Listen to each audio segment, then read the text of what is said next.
اعوذ باللہ من الشیطان الرجیم بسم اللہ الرحمن الرحیم السلام علیکم ورحمۃ اللہ وبرکاتہ۔ آئے دن کہیں نہ کہیں کوئی غیر مسلم دین اسلام قبول کر لیتا ہے۔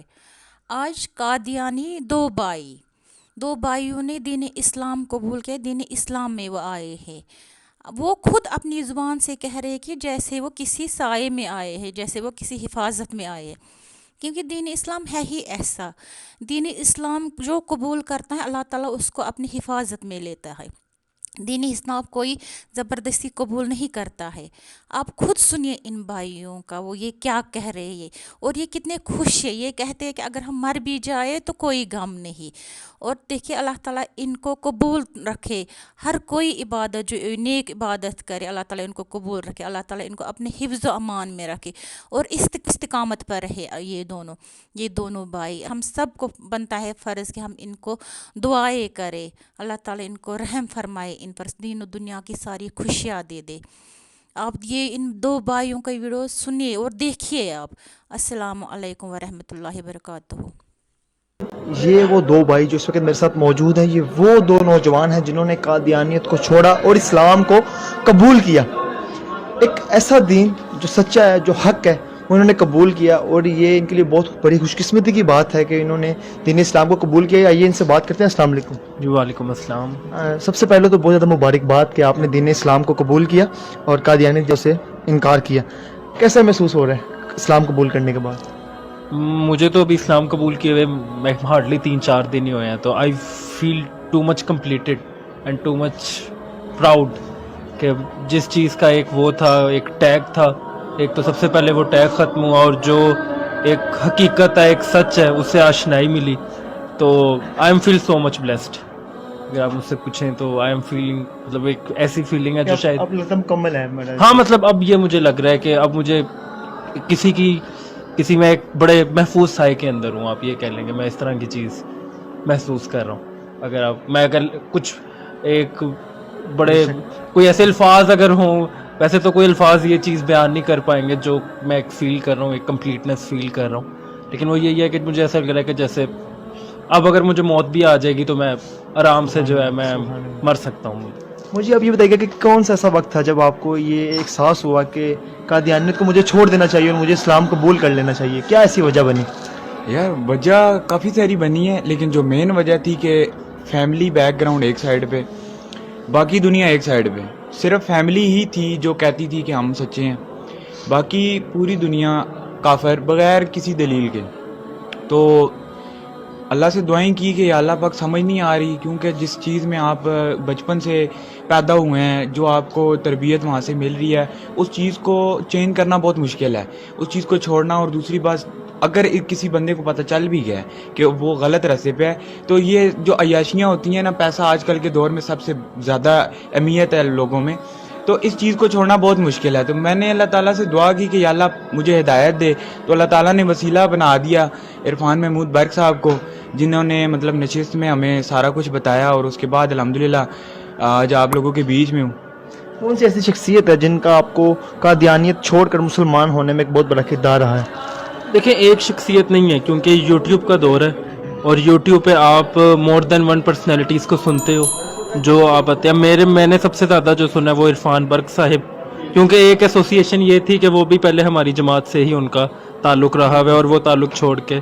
اس کے علاوہ میں نے انجینئر صاحب کو بھی کافی سنا ہے، ان کے لیکچرز وغیرہ کو بھی میں نے سنا ہے۔ تو یہ 2-4 پرسنالٹیز تھیں جن کی باتیں لاجیکل بھی لگیں، اور ان کی باتیں ایسی تھی کہ دل میں اترتی تھیں۔ تو یہ 2-3 پرسنالٹیز تھیں جو ان کا یوٹیوب سے مجھے تعارف ہوا، اور پھر عرفان برق صاحب سے تو پرسنل 1-2 دفعہ ملاقات کا بھی سعادت بھی حاصل ہوئی، تو ان نشستوں میں پھر جو کچھ اندیشے تھے وہ بھی دور ہو گئے۔ تو یہ 2 پرسنالٹیز جن کو وہ یہ تھا کہ انجینئر صاحب سے ملنا تھوڑا مشکل تھا، یہ تھا کہ ان کی دیت دسترس میں جلدی آ گئے، ان سے بھی آپ کی جلد ملاقات؟ ہاں، تو بس یہ 2 پرسنالٹیز تھیں جو میجر جو ہے میرے چینج کا باعث۔ اسلام قبول کرنے کے بعد زندگی میں کیا تبدیلیاں آئیں آپ کی؟ بہت ساری تبدیلیاں آئی ہیں، ایسی چیز اپنی آنکھوں سے معجزے ہوتے ہوئے دیکھے ہیں کہ جس کا کبھی تصور بھی نہیں کیا تھا، اور اتنی عزت اور اتنا پیار ملا ہے اسلام کی وجہ سے کہ کچھ مطلب ہم سوچ ہی نہیں سکتے۔ میں تو خاص کر سوچ ہی نہیں سکتا کہ زندگی ایک مطلب اللہ اور اس کے رسول کو آخری نبی مان کر کلمہ پڑھنے کے بعد جو میری زندگی تھی وہ ایک دم سے چینج ہوئی ہے. ایسا ٹویسٹ آیا ہے کہ کچھ سمجھ نہیں آئی, لیکن وہ ٹویسٹ ایسا تھا کہ بالکل لائف میری پچھلی میں بھول ہی گیا ہوں. اتنا سکون ہے اب اس لائف میں. اور اب اپنی زندگی کو آپ دونوں کیسے دیکھ رہے ہیں؟ بس اب اللہ خیر کرے کہ سب سے پہلے تو کوشش یہی ہے کہ اپنے جو اہل و عیال ہیں ان کو بھی حق کی طرف لے کے لایا جائے. کچھ فرسٹ اینڈ فارموسٹ پریفرنس تو آپ کی یہی ہوتی ہے, کیونکہ آپ کی فیملی ہوتی ہے, ایک انسیت تو ہوتی ہے, اور پھر بندہ جب ان کو دیکھتا ہے تو بندے کو یہی ہوتا ہے کہ جتنی جلد یہ لوگ راہ راست پر آ جائے. سب سے زیادہ تو میرے خیال سے اپنی تو کوشش سب سے زیادہ یہی ہے کہ جتنی جلدی ان کو قائل کیا جا سکے, تاکہ کیونکہ ایک آپ کی فیملی ہوتی ہے جس سے آپ اس سب باوجود کانفلکٹ کے باوجود بھی آپ کی ایک انسیت رہتی ہی ہے. تو کوشش سب سے پہلے یہی ہے کہ ان کو راہ راست پہ لایا جائے, اور باقی اپنی زندگی یہی ہے کہ وہ جتنی دین کی خدمت میں اور جتنی سچائی کے ساتھ اس کی خدمت کر سکیں, حق کو آگے پہنچا سکیں. تو جب آپ لوگوں نے اسلام قبول کیا اس کے بعد کوئی پریشرائز کیا گیا آپ کو قادیانی کے جو گروپ ہے ان کی طرف سے؟ ظاہری بات ہے, والد صاحب کو گھر میں کافی پریشرائز کیا گیا. جب میری ویڈیو وائرل ہوئی یوٹیوب پہ اور فیس بک پہ تو کافی مطلب انہوں نے غصہ کیا, اور انکوائریاں شروع ہو گئی. وہاں پہ گاؤں میں دادا ابو تھے, ان کے پاس علیحدہ مربی وہاں کے آ رہے, اور میرے والد صاحب کے پاس علیحدہ آ رہے, ٹھیک ہے. اور مطلب جو وہ کچھ ان کی ہیلپ وغیرہ کر رہے تھے انہوں نے وہ بھی دینے سے انکار کر دیا, اور کافی پریشرائز کیا کہ یہ آپ کیا کر رہے ہیں, اور آپ کی بڑی قربانی ہے جماعت احمدیہ کے لیے, تو آپ اور بھی جو ہے وہ قربانیاں اب آپ کو دینی پڑیں گی.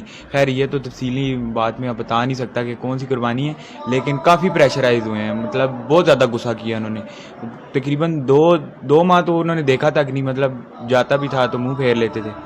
آپ فیملی آپ کو سپورٹ کر رہی ہے اس کے بعد کوئی آپ کے ساتھ؟ نہیں, سپورٹ کسی چیز کی نہیں ہے, البتہ یہ ہے کہ اللہ تعالیٰ کی بس اللہ تعالیٰ کے بھروسے پہ آپ جو ہے بھروسے پہ ہیں, ٹھیک ہے. ساری چیزیں اگر ویسے بھی والد صاحب نے تو گھر سے وہ کیا کہتے ہیں کہ نہ تو نکالا ہے اور نہ ہی کوئی دھکے مارے ہیں. مطلب انہوں نے ایک دفعہ بولا ضرور ہے کہ اب دیکھ لو اگر تمہارے مذہب میں ہمارے ساتھ رہنا جائز ہے تو رہو.